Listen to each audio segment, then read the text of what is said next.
Yeah, the studio, which is called Bedford Studio, was built originally actually on Bedford Avenue, in another location, around 1996, 1997. I was getting a lot of projects doing live ensembles like salsa band, jazz band with horn sections, funk band, and so I needed a space to record live music up to 15 people, and I needed a live room, and that was either difficult to find in Manhattan or very expensive. And then the studio relocated in Greenpoint because the building I was in was turned into condominium. It was the first building to be turned into condos in the neighborhood, and now Williamsburg is like very changed. The heart of the studio is a Quad 8 Coronado, which is this console, which was a console that was built, it's a whole Class A console, meaning there's no IC chips in it. And it was built at the apex of the Class A technology, which is end of the 70s, early 80s, you know, like Neve consoles, API console. The console was built in California, and it was mainly, these desks were mainly used by film studios. Blade Runner was mixed on this console. Apocalypse Now was mixed on this console. But also, you know, Ray Charles used to have this console in his studio, and before he got it, he used to have a mic pre that came from one of the channels of this console, and most of the vocals of his latest records were recorded with this. Crosby, Still, Nash & Young did a lot of records in the studio that had this console. Quad 8 made 55 of them. Some went to Toronto, where there's also film industry, and then Mitsubishi bought the company, and the last 15 were imported in Japan.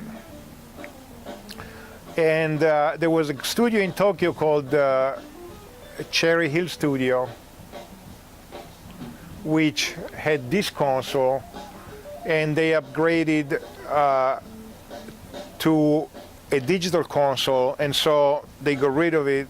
They gave it to the sound engineer of the studio, who was an American guy married to a Japanese woman, and he had the brilliant idea of bringing the console plus a 2-inch machine into their apartment in Tokyo, which was about the size of a shoebox. So that lasted about 3 months. After that, the wife said, listen, either the console goes or I go. And he was very much in love with his wife, and so he decided wisely to get rid of the console.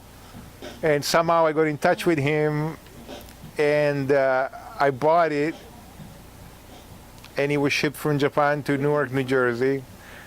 I found it online, believe it or not. It was the very beginning of internet, and he advertised it on internet, and nobody, you know, people were afraid. I mean, not many people were going online, and people were afraid of buying a console without seeing it. But I just happened to do a session for Sony in Japan, so I knew a lot of Japanese musicians, and everybody told me that the studio was really good. Somebody went to take a look at the console. Make a long story short, they put it in a huge box. They sent it to Newark, New Jersey. I rented a truck, and I went to pick it up. And then, you know, I restored it with this guy called Dave Miller, who has a company called Airfield. He builds compressors and mic pre's in Toronto. And the reason why I picked him to restore it is because there's 4 consoles like this in Toronto that were used in movie studios, while this is the only console in New York of this kind. Because, you know, it's a fairly rare console. They didn't build that many. And what we did was we rebuilt the power supply. We replaced 12 of the mic pre's in the last channels to have a different color when we're recording, recapped it. We put a whole bunch of work into it. Also, you know, another thing that we have in the studio is a lot of like tube pre's from the 50s that were taken from Ampex tape machines or Telefunken, and a big live room which helped to do live music. It's something that it's disappearing nowadays, where You know, most of the records, pop records, are made with samples, the computer, overdubbing, and so on.